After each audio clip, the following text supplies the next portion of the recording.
Buenas tardes. Muchas gracias, Karina, por tu cariñosísima presentación. Quisiera, antes de comenzar a hablar de la famosa lechuga, dar las gracias al Museo del Prado por invitarme a dar esta conferencia que me ha permitido, no solamente estar con ustedes, estar de aquí, sino poder ver estos días, cuando se ha hecho la instalación de la preciosa custodia, estar in situ y poderla casi tener en mis manos, cuando siempre yo, en las visitas que he hecho a Bogotá, solamente la podía ver a través de un lejano vidrio que me impedía la aproximación. Así que al Museo del Prado mi gratitud por la invitación a poder hablar de esta custodia, a estar con ustedes y a poderla haber tenido tan cerca estos días. Era un reto ponerle un título a la conferencia porque, siempre creo que tiene que ser uno breve, directo en aquello que se transmite, pero si algo tiene la custodia que los jesuitas mandaron hacer para la iglesia de San Ignacio en la ciudad de Bogotá, es justamente la cantidad de esmeraldas que la recubren y que tienen, aparte de un valor que iremos viendo según transcurra mi disertación, tiene todo un valor simbólico que también voy a tratar de explicarles, porque quizá con los ojos del siglo XXI ver una pieza, una custodia destinada al culto religioso con esta característica de enjollamiento que tiene la pieza puede incluso resultar un poco extempóreo, ¿no? Decir, la Iglesia cómo dedica una pieza de estas características invirtiendo una cantidad de esfuerzo y de dinero que después vamos a ir desgranando. Pero lo cierto es que esta custodia se debe de analizar en el contexto del que salió y dentro de la cronología en la que la pieza se hizo. Es una obra que viene invitada, como ha dicho Karina, viene invitada al Museo del Prado dentro de una política que está llevando el museo acerca de traer obras que son únicas en el mundo y que pertenecen a instituciones muy prestigiosas, y en este caso justamente la institución es la colección del Banco de la República de Colombia. Yo creo que antes de entrar en analizar la pieza y contarles a ustedes los rasgos más singulares de la misma, yo siento la necesidad de que es necesario, para ver sus rasgos más singulares, explicarles de qué contexto geográfico sale esta custodia y de qué entorno cultural surge. Porque sin esta falta de situación, por una parte geográfica y por otra cultural, yo creo que la valoración se puede quedar uno en la periferia y no llegar a entender el verdadero sentido de la pieza. En realidad, en la época, esta es la imagen de la custodia, pero hay que ponerla dentro o yo la querría poner por lo menos dentro del contexto geográfico para que ustedes, sé que saben dónde está Colombia, pero no obstante, ver esta masa imponente del continente sudamericano y ubicar este espacio que les estoy marcando yo con el cursor, que corresponde a lo que fue el virreinato del Reino de Nueva Granada, en el cual se insertaba precisamente Colombia, virreinato que se funda definitivamente en el 1737, pero que antes había pertenecido al Virreinato del Perú. Y esta ubicación geográfica, dependiente por un lado, de la geografía de los Andes y por otra, del propio Virreinato del Perú, va a explicar, por ejemplo, que el comportamiento de las platerías andinas tenga, en cierto sentido, una correlación con esta magnífica pieza que es la custodia, llamada cariñosamente y popularmente la lechuga. Desde la época prehispánica, las poblaciones indígenas del territorio que entonces no se llamaba Colombia, la integraban distintas culturas, distintas tribus, tenían un valor simbólico los materiales con los que está hecha la custodia, es decir, la pieza se construye, luego lo veremos en la descripción ya puntual, pero está toda labrada en oro macizo, va a pesar casi 9 kilos la totalidad de la pieza, pero aquí lo importante no es el peso, no es que sea de oro macizo, sino que los materiales con los que está realmente labrada es básicamente con el oro y las esmeraldas. Y estos dos materiales, que a nosotros nos pueden parecer obviamente muy ricos, desde el punto de vista de las culturas prehispánicas, tenían un valor simbólico que se va a utilizar después con un valor de tipo sincrético de carácter religioso. En este mapa que ilustra ahora la pantalla, viene la demarcación de los territorios que conformaron lo que fue el Virreinato de la Nueva Granada después de desgajarse del Virreinato del Perú en el 1739. Colombia tiene una geografía compleja desde el punto de vista de las sierras. Ahí tenemos la cordillera central, la cordillera occidental y la oriental, y en este espacio que está entre la cordillera oriental la occidental y la central, hay toda una masa de yacimientos auríferos importantísimos. Tan es así que una de las razones por las cuales la corona desgaja el virreinato de la Nueva Granada de Perú, que era el que dependía inicialmente, es precisamente por la enorme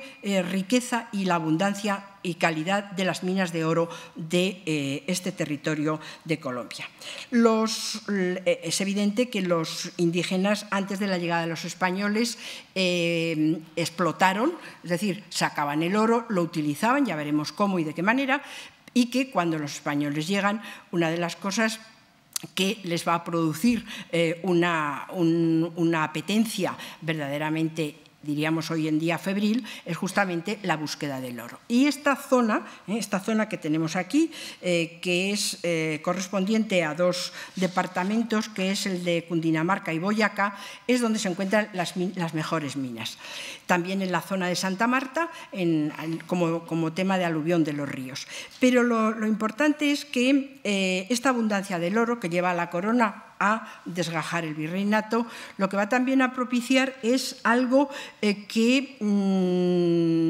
seguro que han oído hablar, y es la leyenda del Dorado. La leyenda del Dorado, porque en esta zona, en este territorio, se daban sumamente abundantes. Tan es así que algún cronista escribió en su momento que hasta de los árboles colgaban campanillas de oro. Es decir, se formó tal mito, tal leyenda de la abundancia de este oro que permitió escribir a los cronistas o a alguno de ellos estas fantasías, porque en definitiva de los árboles no colgaban campanillas de oro, ¿no? Pero dan lugar a la leyenda. La zona más importante de las minas de oro están en Antioquía, en el Chocó y en el Cauca. Y el oro en las sociedades prehispánicas producía el aglutinamiento de las comunidades indígenas, es decir, que en torno a los yacimientos de oro las sociedades prehispánicas se organizaban. Y se organizaban porque el oro era un metal sagrado, es decir, ahí se le concede a este material un valor sagrado, y hay que entender que desde la óptica de estas culturas el oro no tenía valor económico ninguno, tenía un valor de tipo religioso, por eso la mayor parte de las piezas que se harán como ofrendas en las ceremonias religiosas. Así que el concepto que tenemos del oro nosotros, del que tenían esas culturas prehispánicas, esas sociedades prehispánicas, es bien distinto. El oro en la época precolombina o prehispánica fue explotado, trabajado para labrar objetos utilitarios y objetos ceremoniales, de los que hay abundantes representaciones todavía hoy en día se han conservado. Famoso es el Museo del Oro de la ciudad de Bogotá, que ha ido recuperando justamente a través del Banco de la República distintas piezas de distintas culturas y épocas. Y lo que sí es verdad es que el trabajo de estas culturas prehispánicas en Colombia fue verdaderamente espectacular. Espectacular por la calidad y por, sobre todo, el conocimiento de las técnicas, de las variadas técnicas que se utilizaron en el trabajo de los distintos objetos. Por ejemplo, sabían de la fundición, de la soldadura, de las aleaciones, del repujado, del martillado y de una técnica que es muy compleja y difícil, que es el vaciado a la cera perdida. Bueno, pues esto que nosotros en el Renacimiento se nos llena la boca diciendo esta escultura está hecha a la cera perdida, bueno, pues las culturas precolombinas de lo que era entonces el Reino de Nueva Granada se hacía con la técnica de la cera perdida y luego les mostraré algún ejemplo. Este metal, o sea, el oro, está directísimamente relacionado con las prácticas religiosas. E insisto, recuerden que no tiene valor económico, sino que tiene un valor netamente religioso y como elemento de comunicación o de instrumento de llegada hacia los dioses. Es decir, que es muy distinta este sentido que se le da a un material sagrado como es el oro. Creo que no hay mejor imagen para ilustrar la leyenda del Dorado que esta laguna de Guatavita, que está en Cundinamarca, es muy famosa, entre otras cosas porque en torno a esta laguna, como en otras que tiene la actual Colombia, se celebraban esas ceremonias rituales de carácter religiosa de ofrenda a los dioses, donde se van a utilizar el oro y las esmeraldas. Es decir, no es casual que los vehículos para llegar hasta los dioses, para acercarse a los dioses, sean estos dos materiales, las piedras preciosas de las esmeraldas y el oro. Entre los muiscas, que es una cultura muy interesante, se tenía el concepto que las lagunas y los ríos eran el útero de la madre patria, de la madre tierra. Y en estas creencias lo que ellos pretendían era fertilizar las lagunas para recibir el favor de los dioses. Entonces, si las lagunas y los ríos eran el útero de la madre tierra y había que fertilizarlas, ¿cómo se fertilizan estas lagunas? Bueno, pues en el concepto de ellos lo que se hacían eran unas ceremonias de las cuales nos ha quedado un testimonio que es mundialmente conocido, es una pieza única, existía otra pero se perdió, donde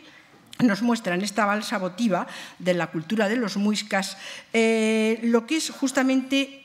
estas ceremonias que se hacían en honor a el útero de la madre tierra al que había que alimentar para llegar a los dioses, y donde en esta balsa hecha con juncos, y que además viene a coincidir con el relato de un cronista de la época, donde se dice que se hacían balsas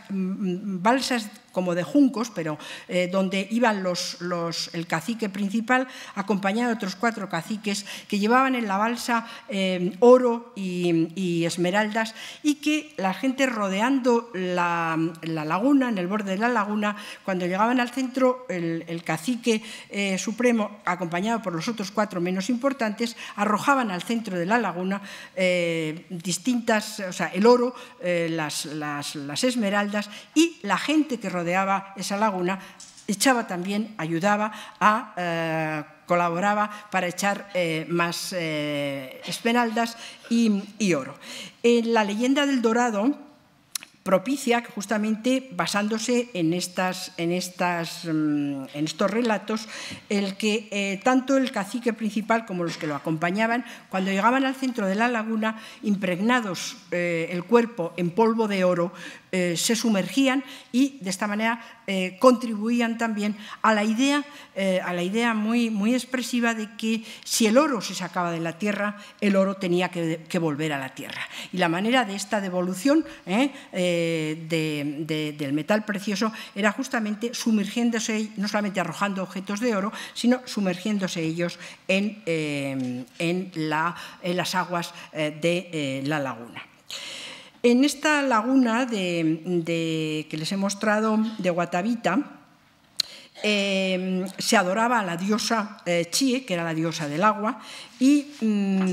indudablemente viene a coincidir lo que nos relata los cronistas con estas ofrendas que son el símbolo indudablemente de la adoración a los dioses, en este caso a la diosa del agua, pero a otros dioses en otros momentos. Que trabajaron las distintas culturas, y ahora solamente les quiero dar un flash para que entendamos después qué pasa con la custodia, o al menos lo que yo creo que pasa con la custodia, mostrarles dos ejemplos de piezas labradas por dos culturas importantes de la actual Colombia. Una es la cultura taína y la siguiente va a ser la cultura de los quimbayas, que es también sensacional y de la cual tenemos un excelente grupo de piezas conservadas en el Museo de América. Aquí tienen este pectoral antropomorfo de un cacique que desarrolla la forma de un murciélago hecho en oro y que se encuentra en el Museo de Bogotá. Ese museo que ha recogido y que es una verdadera joya para lo que es la preservación de las culturas prehispánicas. Los quimbayas es una cultura que, entre otras piezas, ha proporcionado de una necrópolis funeraria una serie de objetos. El Museo de América tiene 122 objetos de esta cultura de los quimbayas, cosa que en Colombia no la tienen. No voy a entrar en las razones por las cuales no la tienen, que fue objeto de un regalo de Colombia a la reina gobernadora María Cristina en el 1893. Y estas figuras, de las cuales ustedes tienen una aquí, está hecha a la cera perdida, es una figura femenina de ofrenda, estamos hablando de un tesoro que aparece en una necrópoli, y la imagen de esta mujer sentada, como verán, tiene los ojos cerrados, luego vamos a ver a continuación por qué, pero es de una extremada calidad y finura en lo que se refiere no tanto a la estética, que para nosotros es ajena, pero sí a lo que es a la realización del trabajo. Entre las piezas interesantes está esto, lo que llaman, como un frasco, una botella llamada poporo localmente, también fundido a la cera perdida, con dos imágenes femeninas que presentan también los ojos inexpresivos, totalmente inermes, que sirve para guardar la cal, que es complementaria para las ceremonias de las alucinógenas de tomar la coca. Así que en este conjunto de tesoro de los quimbayas del Museo de América hay piezas realmente excepcionales. Y en esta otra, ya por mostrarles simplemente otro ejemplo,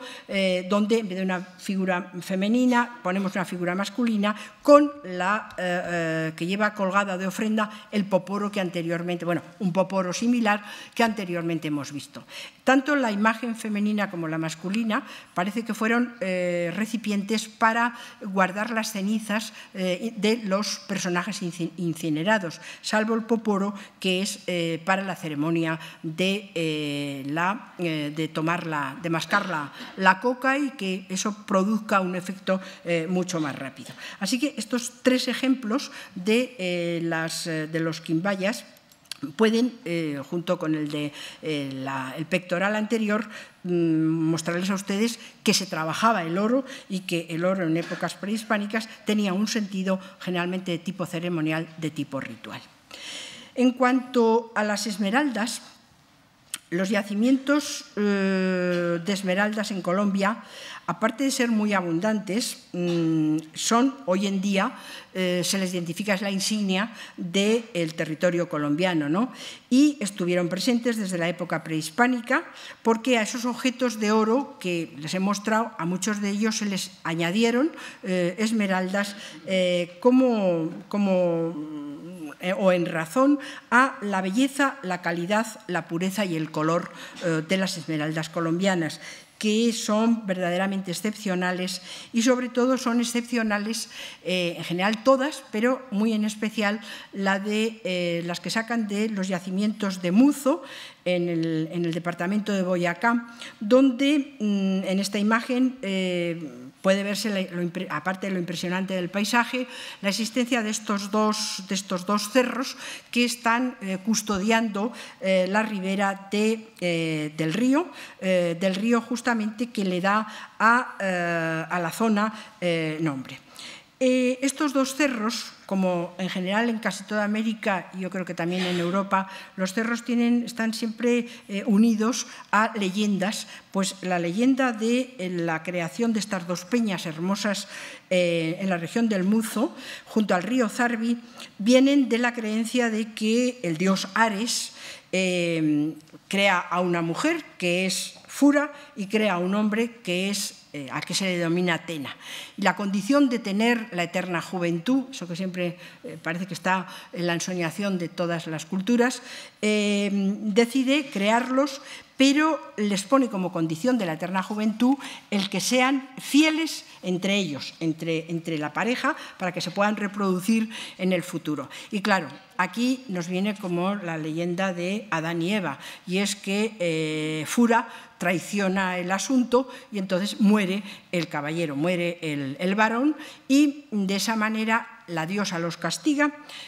los convierte en dos peñas, que son estas dos, según la leyenda, las dos que estamos viendo, y además se apiada de ellos y les dice que, bueno, que los convierte en esas peñas, pero que las va a salvar de las tempestades y de las serpientes, y en esas entrañas de ambas peñas, de ambos cerros, las lágrimas de Fura, es decir, las lágrimas de la mujer, son las que van a proporcionar las esmeraldas. O sea que, traducido de otra manera, se puede entender, según la leyenda de los Muzos, que es la que da justamente origen a esta tribu, a esta cultura, que las esmeraldas no son otra cosa que el producto de las lágrimas de esa leyenda de Fura. Que las esmeraldas de Muzo son impresionantes. Creo que esta imagen, aparte de las que podamos ver después ya talladas en la custodia, creo que es bastante reveladora. Creo que pesaba cerca de 2 kilos y que es la segunda más grande del mundo. Y lo que se valora en las esmeraldas frente a otros yacimientos del mundo es el color y la transparencia que tienen estas esmeraldas. Y ya centrándome, una vez que o por lo menos que les he tratado de transmitir, que el oro y las esmeraldas tienen un valor sagrado dentro de la cultura prehispánica, abordaré lo que en definitiva ustedes yo creo que han venido a escuchar, que es el análisis de la custodia que los jesuitas hacen para la iglesia suya de San Ignacio en la ciudad de Santa Fe de Bogotá. Este es el anverso de la custodia, este es el reverso, es decir, la calidad del anverso y el reverso es uniforme, es decir, no escatimaron recursos para embellecer solo la parte que normalmente los fieles ven, que es el anverso cuando se hace la exposición del Santísimo Sacramento, sino que el reverso es tan bello o más como pueda ser el anverso de la pieza. Esta custodia, que es, como digo, la bandera o la insignia del patrimonio cultural y artístico de Colombia, está todavía a la fecha de hoy en día envuelta en un misterio que es posible que algún día se desvele, pero que contamos con los datos que contamos y yo, hasta donde sé y he podido averiguar, les voy a transmitir. Se tiene un contrato de la obra y gracias al contrato que se realiza en la firma entre el platero que la va a ejecutar y la comunidad de la Compañía de Jesús de la ciudad de Santa Fe de Bogotá, y además es un contrato, claro, por el propio valor de la pieza, muy minucioso, donde se anota absolutamente todos los detalles, el número de piedras, el costo de cada una, etcétera, etcétera. Se sabe muy bien el número de piedras preciosas que tiene, el peso de la pieza y algunos datos. Pero, sin embargo, a día de hoy, como les anunciaba, sigue siendo un misterio el platero que la labra, porque no se sabe de él, o al menos a mí no me consta,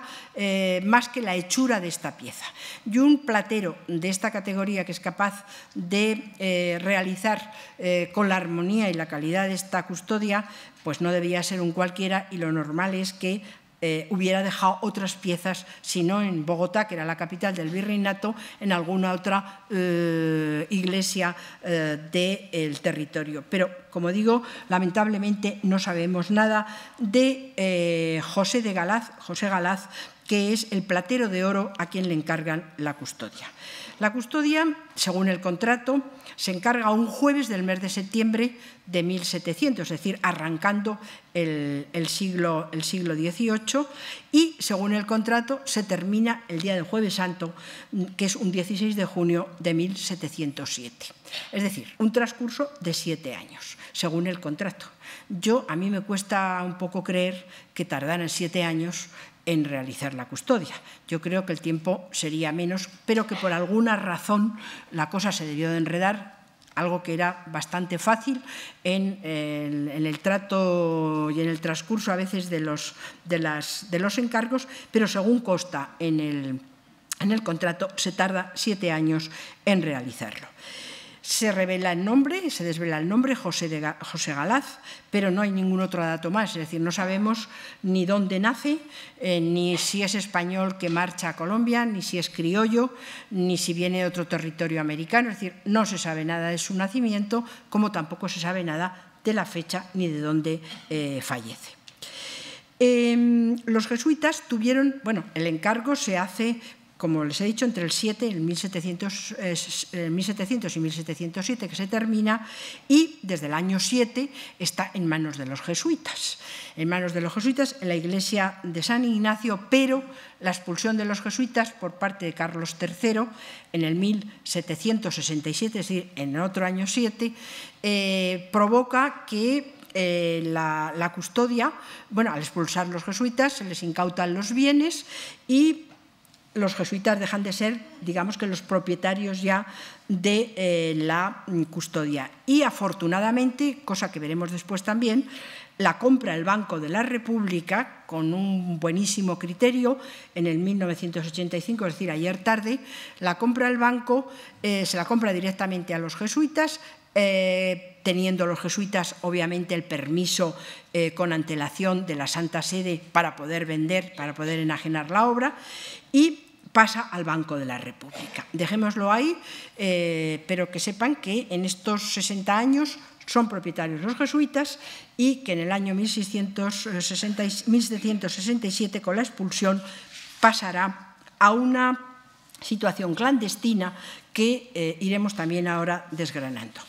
¿Cómo es la custodia? Es decir, ¿en qué se caracteriza esta custodia que algunos de ustedes ya habrán visto y otros supongo que les despertará cierta curiosidad? Si volvemos a la imagen anterior... no, pues no volvemos, a ver. Si volvemos a la imagen anterior, verán que la obra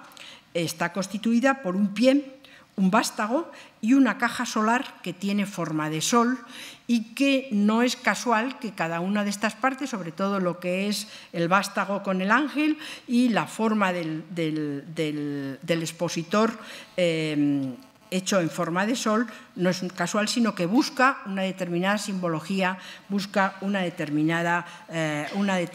expresión y misión. En general, les adelanto que la custodia, que por lo que llama la atención es por el cromatismo, es decir, por ese aunque predomine el verde de las esmeraldas, tiene también un contraste muy fuerte con el oro, que es la base del metal sobre la cual se aplican las piedras preciosas, y además está arropada con diamantes, topacios, amatistas, es decir, otra serie de piezas de piedras que la arropan de una manera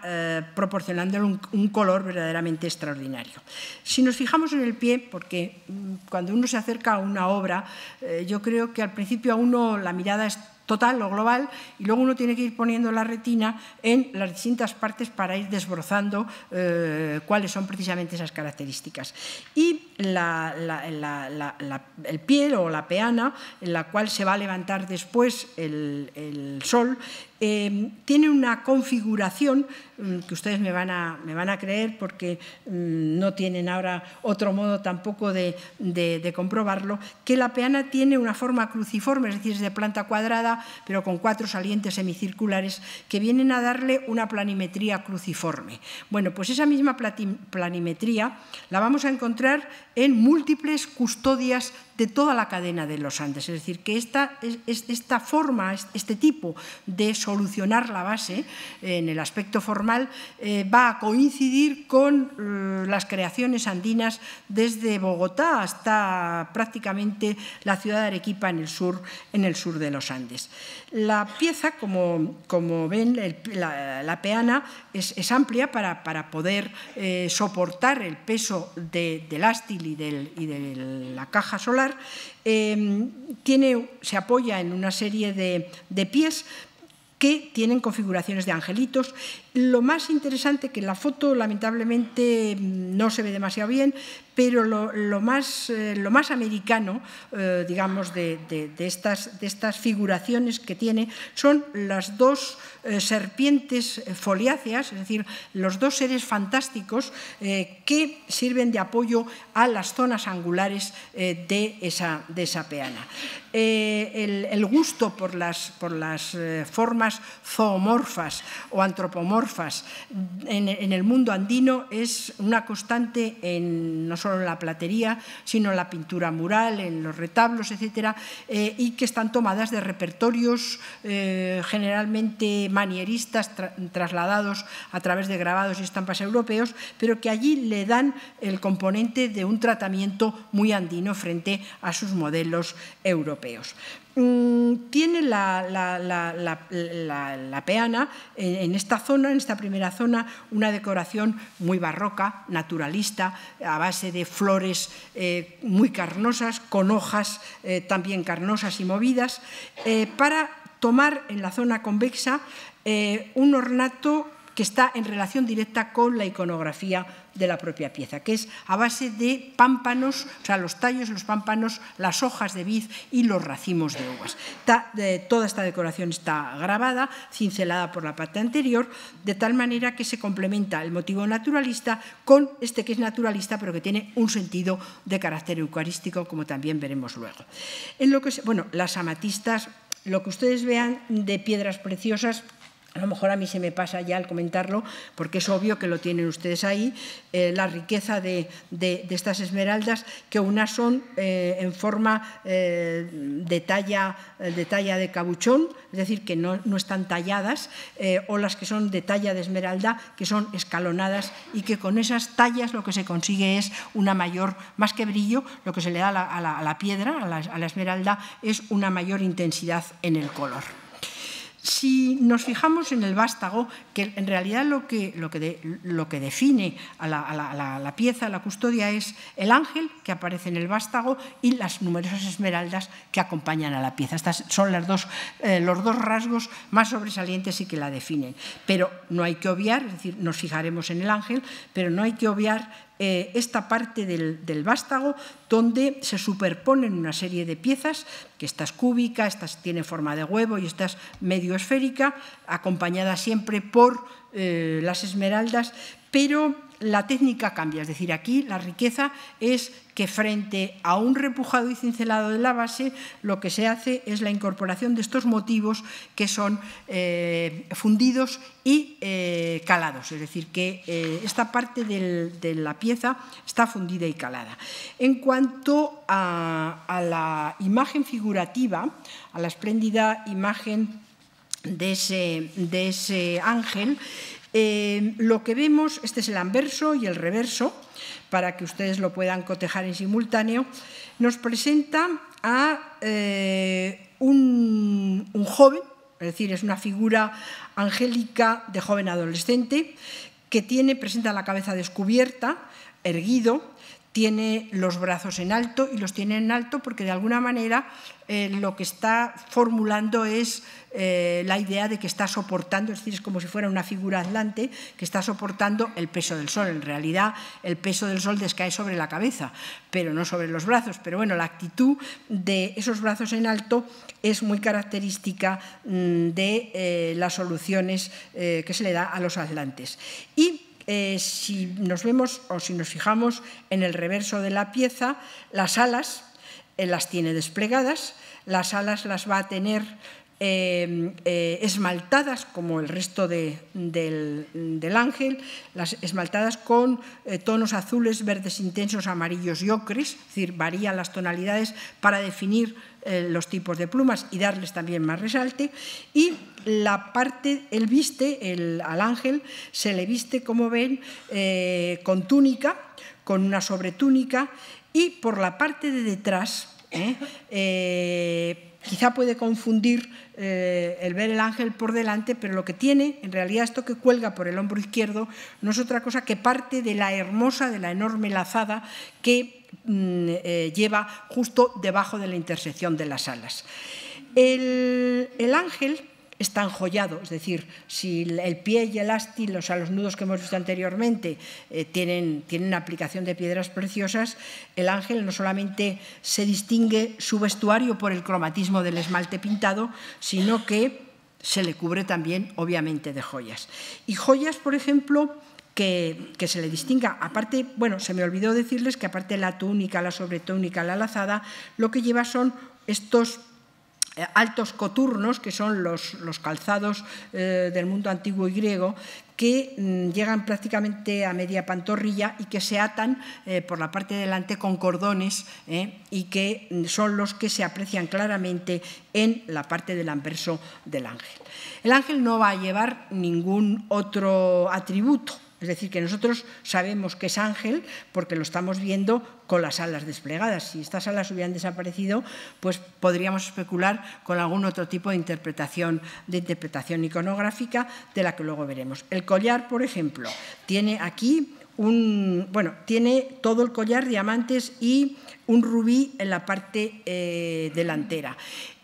A mí una de las cosas, y hago aquí un pequeño inciso, una de las cosas que más me ha sorprendido cuando he trabajado en las iglesias andinas es descubrir que el gusto, no solamente por las esmeraldas, porque llega en toda la espina dorsal de los Andes a ser la piedra por excelencia, también el gusto por los rubíes, que se debían de importar de Ceilán, de la India, pero que ocupan un lugar importantísimo en la ornamentación de las piezas de platería. Además de ese collar, ven que tiene aquí un cinturón con un espléndido zafiro, con rubíes que van haciendo la forma del cinturón, y por la parte de atrás, en vez de llevar los rubíes del anverso, lo que lleva son diamantes, es decir, que va combinando este tipo de pedrerías, y donde más se ve la pieza es en el anverso, se colocan rubíes. En la parte de detrás no se pierde la calidad de lo que se busca, pero se introducen diamantes. Y lo que es espectacular y muy novedoso es el lazo, esa gran lazada que lleva esmalte pintado en azul cielo, y para de alguna manera aminorar y a la vez decorar lo que es el punto de intersección de las alas, lleva una gran esmeralda colocada en ella. Bueno, esto sería, en definitiva, la descripción de cómo vemos esta figura escultórica, que responde indudablemente a un ángel, como acabamos de ver. Y luego el sol imponente, donde se pone la hostia consagrada a venerar a los fieles.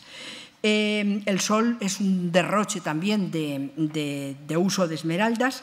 Esta custodia es una custodia de las llamadas portátiles, es decir, porque aunque pesaba 9 kilos de peso, llevaba 9 kilos el sacerdote cuando bendecía con ella o la exponía o la paseaba en procesión, indudablemente es mucho más portátil que las enormes custodias de asiento, que eran verdaderas arquitecturas en plata, que eso necesitaba andas y carros para sacarlo, sobre todo el día del Corpus. Así que esta custodia portátil se reduce a lo que estamos viendo, más una caja en forma circular, en forma de sol, es decir, que adquiere unos rayos solares, buscando, ya veremos cuál es el sentido de la iconografía, donde se ponen una serie de rayos para imitar el sol, unos rectos, otros más chiquitos que son flameantes, es decir, que son ondulados, y los más grandes terminan en unas espléndidas esmeraldas, y los más chiquitos llevan en la punta una perla barroca, pero perlas muy finas que parece que venían de Curaçao. No sé yo exactamente si ese es el origen o no, pero lo cierto es que se combina en este sol. Y luego lo que yo creo que le da a la pieza, en concreto al sol, un sabor verdaderamente delicioso, al menos para mi modo de ver, es el haber puesto esta sarta, esta corona de tallos de pámpanos con hojas de vides que están esmaltadas también en verde para darle todavía un naturalismo mayor a la pieza y a lo que el elemento que se está queriendo hacer. Y luego los racimos de uvas, en vez de esmaltarlos, lo que se hacen es que las uvas se rellenan, o sea, el espacio, lo equivalente a la uva, con amatistas. Es decir, que no se evita el representar cromáticamente la uva o los racimos de uva con el color azul, pero no a través del esmalte, sino con el empleo de estas amatistas. Ni que decir tiene que la pieza, este esmeraldón, porque ya no se le puede llamar esmeralda, este esmeraldón que se ve por el anverso y por el reverso, es decir, esta no está en cabuchón ni está tallada, sino que es un pedazo de esmeralda que se ve por las dos caras, que es como hay que ver las esmeraldas. Todas las esmeraldas, para definir si son de gran calidad o no, lo que se tiene que ver es su transparencia, nunca metidas sobre un fondo que se puede haber pintado y de alguna manera confundido al espectador sobre la calidad de la intensidad del color, que es una de las cosas que evidentemente más se pagan las esmeraldas. La caja donde se expone la Sagrada Forma, ven que dentro lleva además todo un rosario de perlas, es decir, que no hay parte en la custodia que no se mime, que no se cuide, porque en definitiva lo que se está tratando es, o lo que se trata en una custodia es de ubicar en ella algo tan sagrado como es el cuerpo de Cristo, con lo cual merece, desde el punto de vista religioso, toda la mayor atención y todo el mayor cuidado. Un detalle del remate. Las custodias, por regla general, en el mundo sudamericano hay algunas, y en algunos talleres, que no rematan en cruz, pero lo normal es que el colofón sea una cruz, y claro, en esta el colofón es un pedazo de cruz, sobre todo por las esmeraldas. Estas sí que tienen talla de esmeralda. La talla de esmeralda es cuando se hace en escalón, en escalera, y con eso se le da mayor intensidad al color por los reflejos. Y dicho esto, en esta mera descripción y somera descripción que les acabo de hacer, la publicidad que se ha hecho de la pieza en Internet, y cualquiera que entre en Google podrá ver,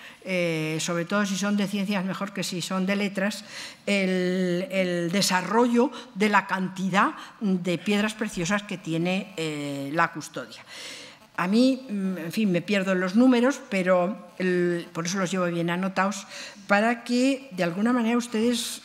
a través de los números que les voy a dar, puedan tener idea de lo que aquí se acumula. Por ejemplo, el total de piedras preciosas son exactamente 1.758 piedras preciosas, que el otro día precisamente se contaron cuando vino la custodia y hubo que hacer el reconocimiento por parte de los correos. Bueno, pues 1.758 piedras preciosas. ¿Y cómo se reparten esta ingente cantidad? Pues tiene 1.485 esmeraldas, 13 rubíes, 28 diamantes, 168 amatistas, algunas de ellas sin tallar, otras talladas, y han visto ustedes que hay algunas, sobre todo las de la peana, que son de un tamaño sumamente generoso, un topacio, un zafiro y 62 perlas. Este es el componente total de las piedras preciosas que acumula esta custodia. Según el concierto, este contrato de obra que se hace entre los jesuitas y el platero José Galaz, nos da un total de lo que en aquella época costó. Después, o sea, ahí se incluyen lo que era el trabajo del platero, lo que era el precio que ahora traducido, lo que cuestan estas piedras preciosas, nos daría la risa. Todos nos compraríamos varias de ellas porque nos daría para eso y para más. Pero la fecha de 1707, el cálculo es de 4.000 pesos lo que cuesta el conjunto de la obra. El mismo José Galaz, cuando la termina, la tasa en 20.000 pesos. Esa es, digamos, que la tasación FETEN que se hace porque la hace el propio orfebre de ella. En sucesivas épocas se han hecho avalúos. Esto es una cosa que uno teme cuando se encuentra con los periodistas, que le pregunten a uno, bueno, ¿y cuánto cree usted que vale la custodia la lechuga? Entonces uno empieza a sudar porque no sabe. Bueno, lo mejor es decir que no lo sabes porque en realidad no lo sabes. Pero ha habido varios avalúos, desde los 20.000 pesos que el propio orfebre le da. Pues tenemos, por ejemplo, uno que es bastante elocuente en el año 1923, en que Rosenthal, que era el comerciante que el gobierno de Colombia tiene en París para que venda las esmeraldas fuera del territorio colombiano, pues señala que el total de las esmeraldas que tiene la custodia equivalían a 1.000 quilates. Y que el equivalente en precio, en ese momento, estamos hablando del año 23, era de $2 millones. Bueno, yo no sé, y no es que no se lo quiera decir a ustedes, es que no lo sé cuánto puede valer. Yo creo que, entre otras cosas, es que no tiene valor, es decir, son cosas que no tienen valor y que además para eso también tendríamos que desmontar todas las esmeraldas que tiene y comprobar una por una la calidad que tiene la unidad de estas. Una vez dicho esto, que es deslumbrante, pero yo creo que se queda un poco en la periferia de lo que es la propia obra, me gustaría que entráramos a desgranar cuál es el sentido de que la custodia haya hecho o haya dispuesto un ángel en el ástil de la misma. Es decir, ¿por qué los jesuitas cuando encargan, porque aquí no me cabe la menor duda de que son los jesuitas los que se imponen a la hora o los que dictan a la hora de encargarle al platero que tenga determinadas características la obra? Y no es casual, no es baladí, el que podían haber puesto otra superposición de cuerpos como los que hemos visto abajo, pero no, lo que aparece es una escultura de un ángel. Y aquí es donde tendría yo que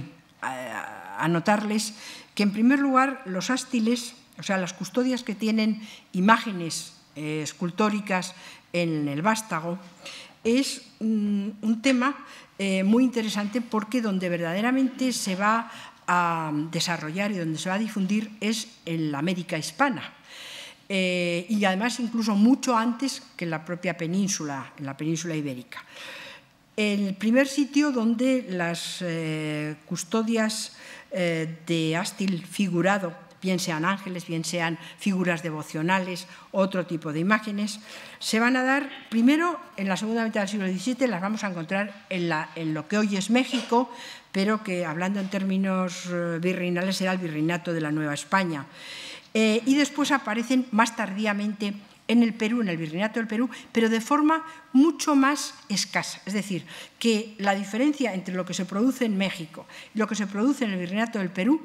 lógicamente varía y no sigue los mismos cánones ni las mismas pautas. De tal manera que, si tenemos que la custodia de San Ignacio es de 1700 o se plantea en 1700, es una fecha muy importante porque es la que abre, o sea, es la punta de flecha que va a abrir la aparición de las custodias con ástil de figura en el mundo andino, en el mundo sudamericano. Después ya en el siglo XVII, en el siglo XVIII sobre todo, van a comenzar a proliferar, insisto, mucho más en México que en los Andes, pero algunos ejemplos vamos a ir viendo. El Concilio de Trento, aunque nos parece que está muy lejos, ha marcado mucho la historia del arte. Y cuando finaliza el Concilio de Trento en 1563, se impulsó de una manera, uno de los objetivos de Trento fue impulsar el culto a la Eucaristía desde distintas vertientes, justamente como oposición o como frente a las tesis protestantes, de tal manera que la Contrarreforma y el Barroco traen el culto y la adoración a la Eucaristía y, sobre todo, la exaltación de la Eucaristía en el día del Corpus. Y esta va a ser la clave para que las respectivas iglesias, encarguen custodias y custodias portátiles para la celebración y la exaltación del Corpus.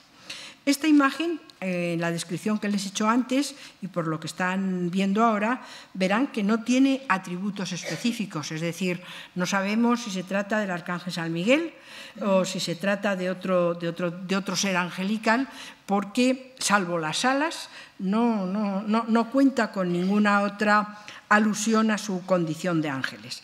No tiene atributos específicos, pero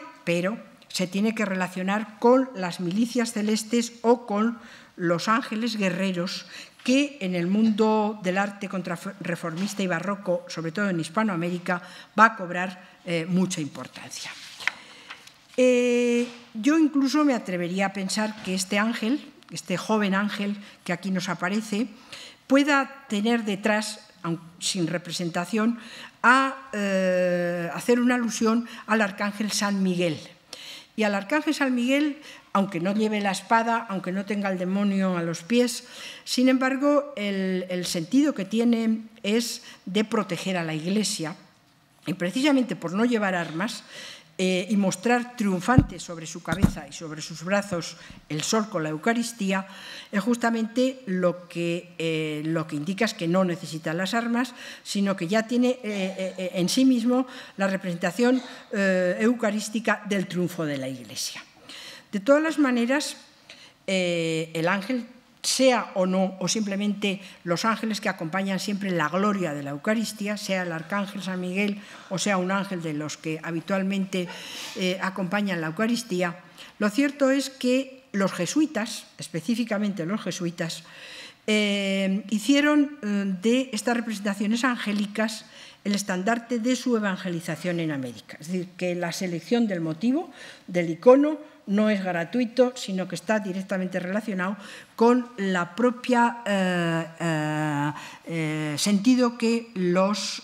jesuitas tienen y de los que ellos, es decir, ellos se consideran que son parte de esa milicia en la tierra que va a exaltar y proclamar el sacramento y la gloria de la Eucaristía. Así que ese icono es un icono, desde mi punto de vista, deliberado, buscado y ubicado aquí para que se entienda que no es una imagen aleatoria a la custodia, sino que tiene ese sentido contrarreformista y barroco de darle a la pieza el sentido de la gloria y la exaltación de esa Eucaristía. La lechuga, con todas estas joyas que hoy, insisto, nos pueden parecer un poco fuera de lugar, porque la Iglesia ahora es obviamente mucho más sencilla en sus exposiciones, sin embargo, cumple con este sentido simbólico y con la opulencia y el enjollamiento que presenta, responde también a un objetivo muy barroco de persuadir y de conmover a los fieles. Es decir, los fieles que iban a la iglesia o que veían la imagen y la custodia en las procesiones del Corpus Christi, lógicamente se sentían de alguna manera conmovidos, persuadidos, emocionados con una pieza de estas características. De manera que cumple también una función barroca dentro de este sentido que les acabo de indicar. Ahora bien, la lechuga o la custodia, al estar cuajada de esmeraldas, que es lo que predomina, aunque tenga otras piedras preciosas, dignificaría obviamente al templo, emocionaría a los fieles, pero yo creo que hay, o yo intuyo que hay otra vuelta, otro paso de rosca en la presencia de las esmeraldas, y es que los indígenas, las comunidades indígenas, las sociedades indígenas, identificaban o veían en las esmeraldas, como hemos visto antes, a la divinidad. Y si las esmeraldas, desde su punto de vista, identificaban a la divinidad, yo creo que la presencia de las mismas en un objeto de esta índole,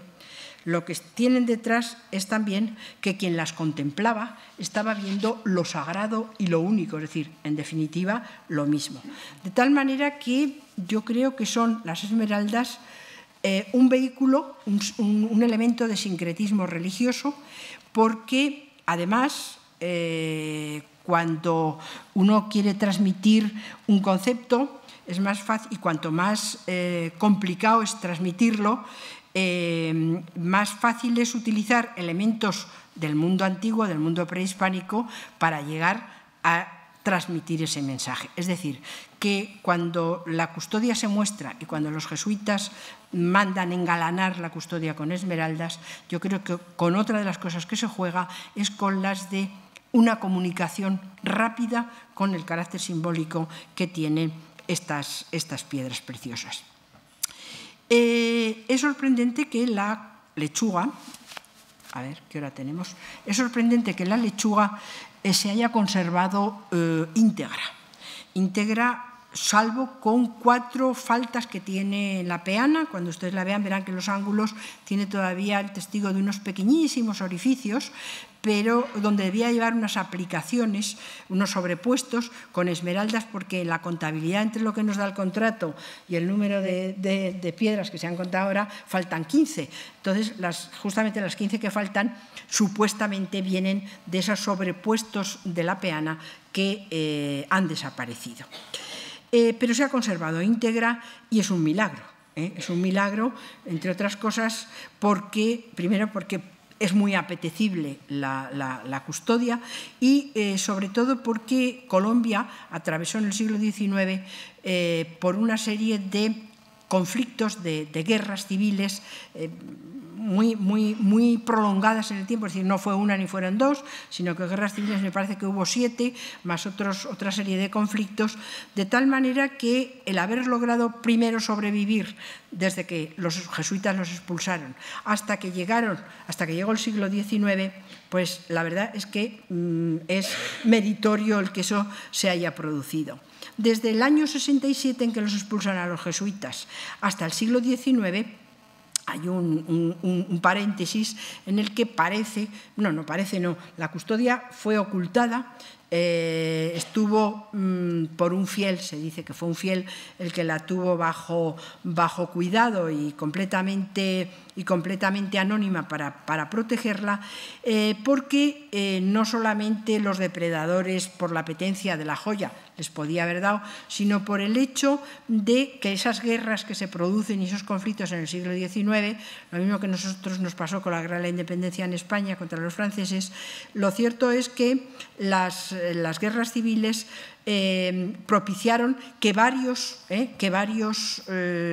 presidentes, concretamente 2, intentaran incautar la custodia para, con el dinero que se extrajera de la misma, poder subvencionar esos conflictos.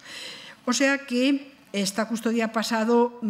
por unos avatares en los que lo suyo casi era haber desaparecido, pero milagrosamente nos ha llegado hasta nuestros días. Ya los jesuitas, desde que se los expulsan hasta que retornan en el 1844, en ese largo periodo de tiempo, sufrieron 3 expulsiones. Los jesuitas fueron 3 veces, además de la del 67, 2 veces más expulsados, y la custodia estuvo guardadita y oculta, afortunadamente. Y cuando ya en el año 1861 uno de los presidentes, que es Tomás Cipriano de Mosquera, la trata de incautar para mantener las guerras, pues se salva de esa cosa que hubiera sido realmente nefasta, y Cuando vuelven los jesuitas a Colombia, en el 1844, se les devuelven después, un poquito tiempo después, los bienes, se recupera la custodia. Entonces, claro, los jesuitas, una vez que recuperan la custodia, no la muestran. Es decir, en contadísimas ocasiones la sacan a la luz, pero con mucha precaución, con mucho cuidado, hasta que los jesuitas, con un criterio social y con un criterio lógicamente más acorde con los tiempos, piensan que la custodia, mucho más allá de lo que significaba para ellos, como un emblema dentro de la Iglesia de la Compañía de Colombia, deciden venderla. Y deciden venderla con la idea estupenda de emplear el dinero que se saque de la misma para la fundación, para fundar un programa que se llama Programa de la Paz, que va a consistir en proyectar el dinero o utilizar el dinero en recursos para obras sociales de la compañía, para la creación de colegios, a los que los jesuitas siempre han estado muy volcados, y también para, de alguna manera, reinventar, y digo lo de reinventar o refundar, la Universidad Javeriana, que hoy en día es también uno de los exponentes académicos importantes de Colombia. Este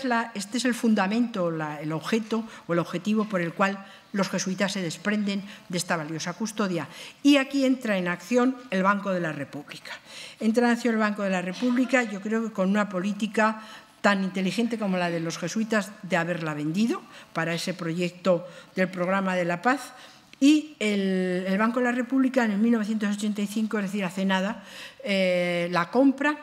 y la recupera para el patrimonio de Colombia. Y desde entonces esta pieza se convierte en el símbolo de Colombia. Es decir, cuando uno piensa en Colombia, nosotros si pensamos en una obra española pensamos en las Meninas. Bueno, pues en Colombia, si se piensa en una obra paradigmática que hace referencia a su arte de la época virreinal y a su propio mundo, donde el oro y las esmeraldas siguen siendo uno de los componentes de su riqueza, pues es importante la adquisición de la misma. El Banco de la República sí que hace una cosa que es la correcta, y es que la compra, después de que la Compañía de Jesús haya pedido al pontífice, es decir, a la Santa Sede, el permiso, y además con anticipación, o sea, no un permiso al mismo tiempo que se está vendiendo, sino con el suficiente tiempo para que se reciba el permiso de venta y el banco la pueda comprar. Desde entonces ha sido, desde el año 85, pieza clave en la colección de arte del banco. El banco ha ido integrando y formando una colección que se exhibe hoy en día en el centro de Bogotá, en un barrio, en el barrio de la Candelaria, que es de lo más céntrico, y se exhibe diariamente al público, es decir, que es una obra que conforma no solamente el patrimonio, sino que se puede disfrutar, la gente puede disfrutar de ese patrimonio artístico. Y en esta política del banco les diré también que se ha recuperado en el 87, 2 años después, otra custodia, que era la custodia de Santa Clara la Real del convento de monjas de Tunja, que también fue robada. Bueno, no, la de la lechuga no fue robada, pero ha habido varias custodias colombianas que han sido robadas, unas desaparecidas y otras no, precisamente por la golosina que supone toda esa serie de piedras preciosas que las adornan. El banco la compra como testimonio de ese arte virreinal neogranadino y también como emblema de las disputas del siglo XIX, es decir, como la superviviente de las disputas del siglo XIX, las cuales sufrió de una manera tremenda ese país. Por ella, el banco, estamos con los números que nos gustan a todos, se paga por ella 413 millones de pesos. Bueno, ¿y a cuánto equivale esto?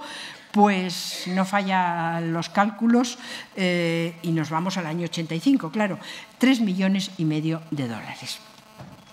La lechuga, más que en su estructura formal, porque lo que se refiere sobre todo al vástago, al ástil, que es lo que le da una identificación muy personal, responde a las creaciones habituales al barroco andino, salvo en lo que se refiere al ástil. Y Sin embargo, a mí no deja también hoy en día de llamarme la atención que una pieza que debía de ser, bueno, un icono ya en el momento, sin embargo, no se tienen referentes de otras piezas que en manos de los jesuitas o no hechas, mandadas labrar por los jesuitas,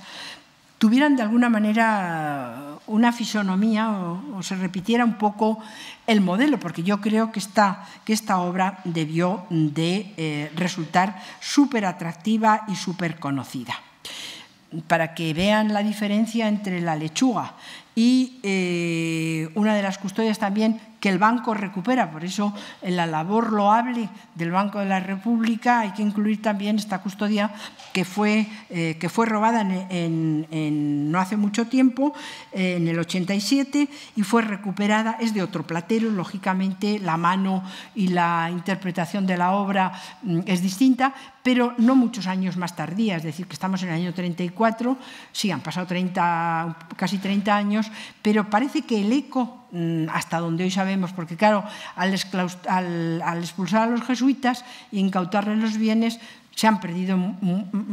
prácticamente la mayor parte de las obras que los jesuitas tenían en el continente sudamericano. Entonces, claro, hoy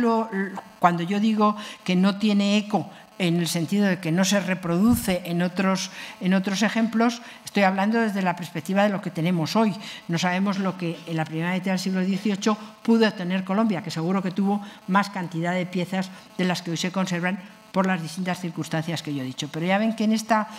custodia de Santa Clara la Real de Tunja, la idea de la custodia, aunque es muy rica, aunque se adorna con piedras preciosas, pero la manera de definir y de configurar ese vástago es absolutamente distinto al que plantean los jesuitas en la de la lechuga.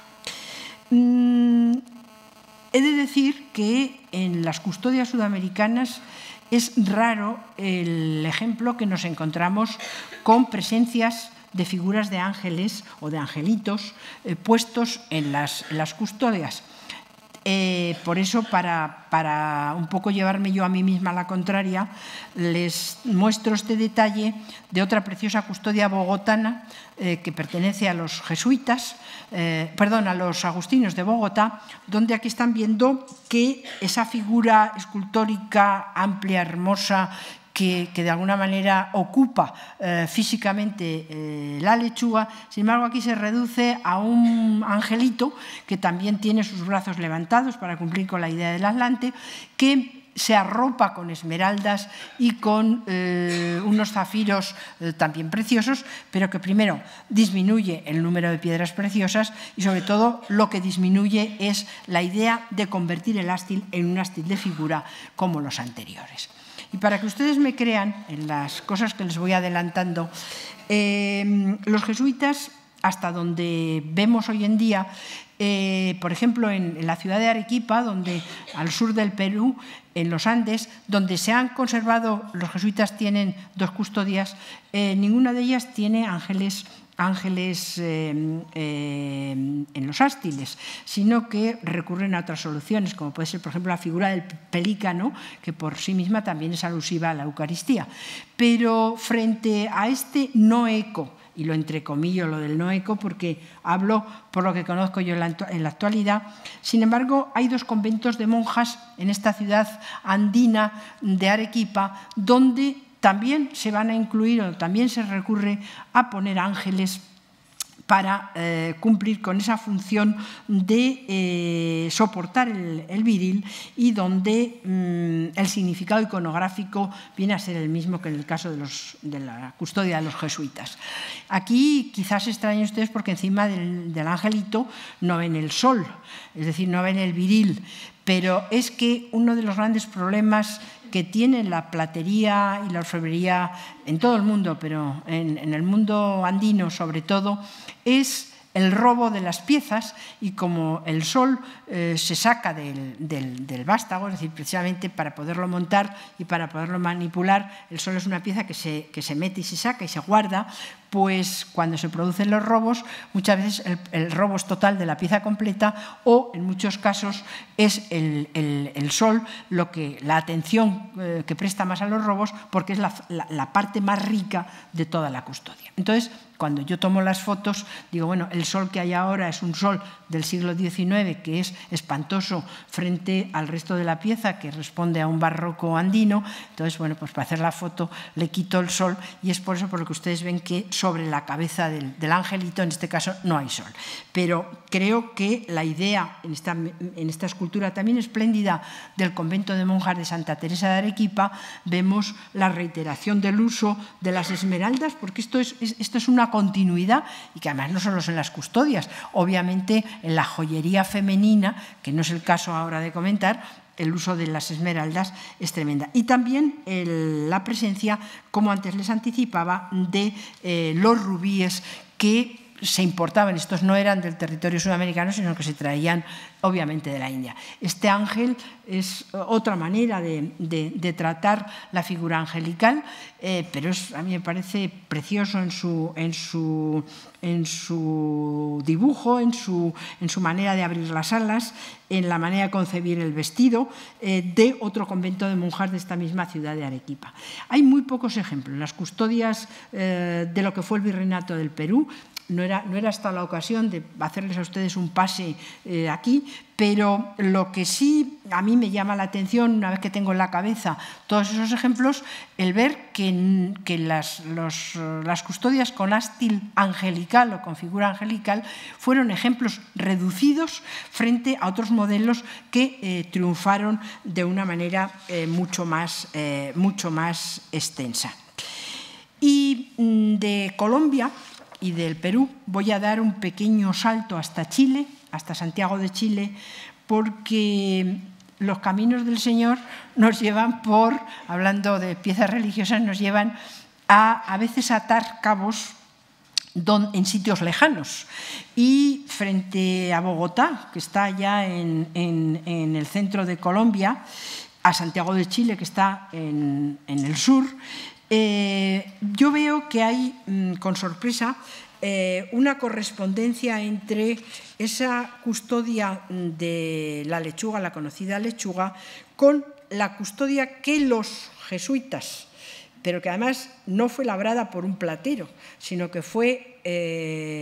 realizada por dos coadjutores alemanes que eran jesuitas y que se establecieron en Santiago de Chile. Para esto hay que decir, porque quizá a ustedes les suene esto de que unos jesuitas se convierten en orfebres, quizá a lo mejor también les resulte un poco extraño, pero es que en el año de 1744 llegan 40, me parece que son 40 jesuitas alemanes, procedentes de Alemania, para instalarse en Chile. Y lo que hacen es instalarse en una hacienda que se llama Calera de Tango, que está al sur de lo que hoy es Santiago de Chile,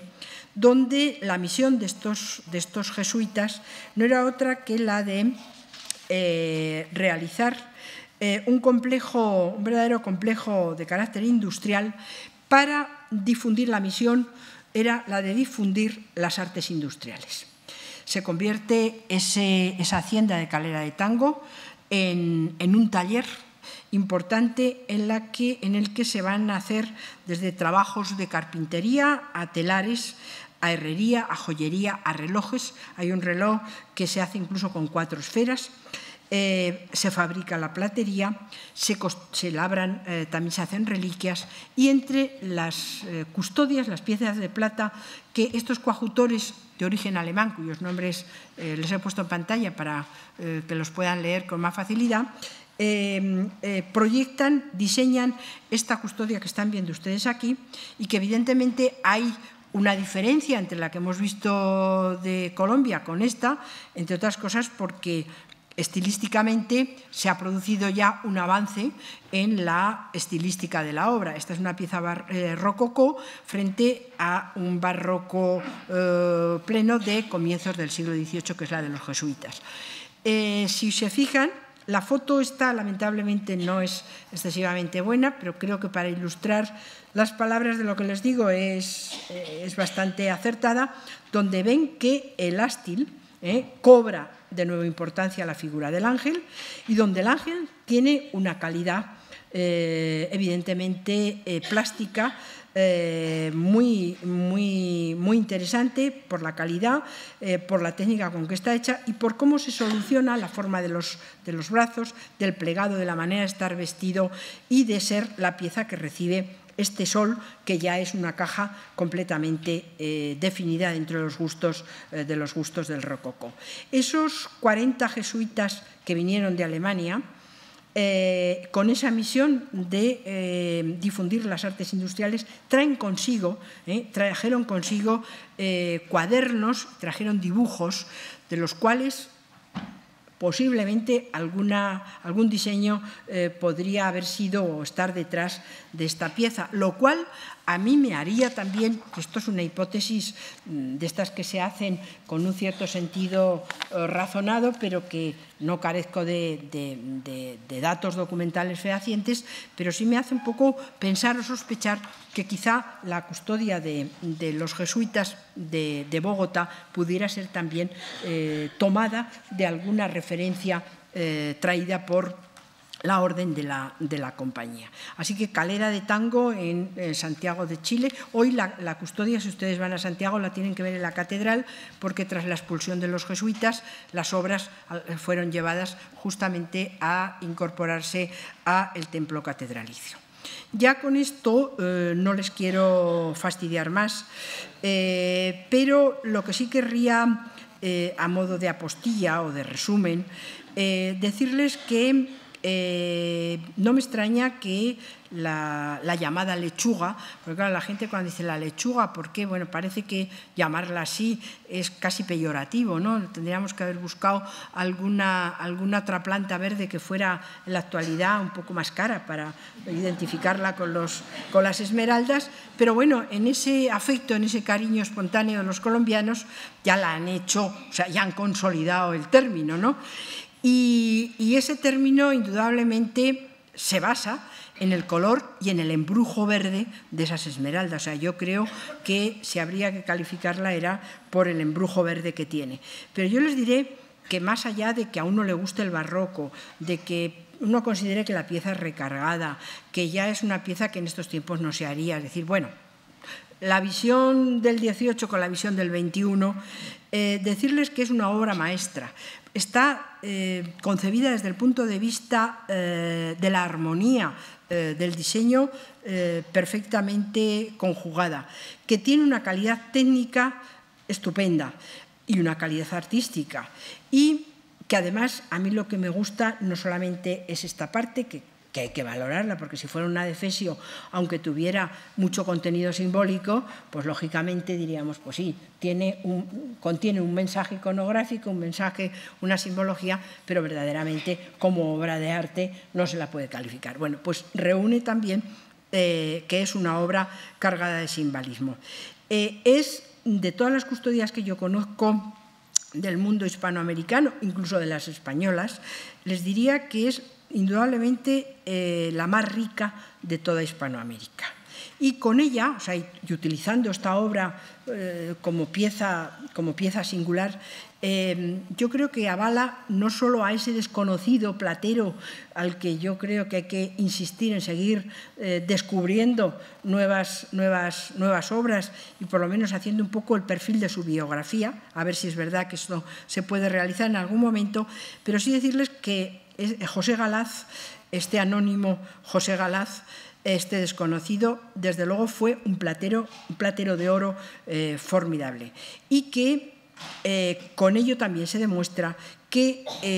el arte de la platería en Colombia, en toda América, pero en Colombia fue extraordinariamente brillante, y es brillante en la época virreinal y lo fue en la época precolombina. No me extraña que con estos adjetivos que yo le estoy poniendo a ustedes,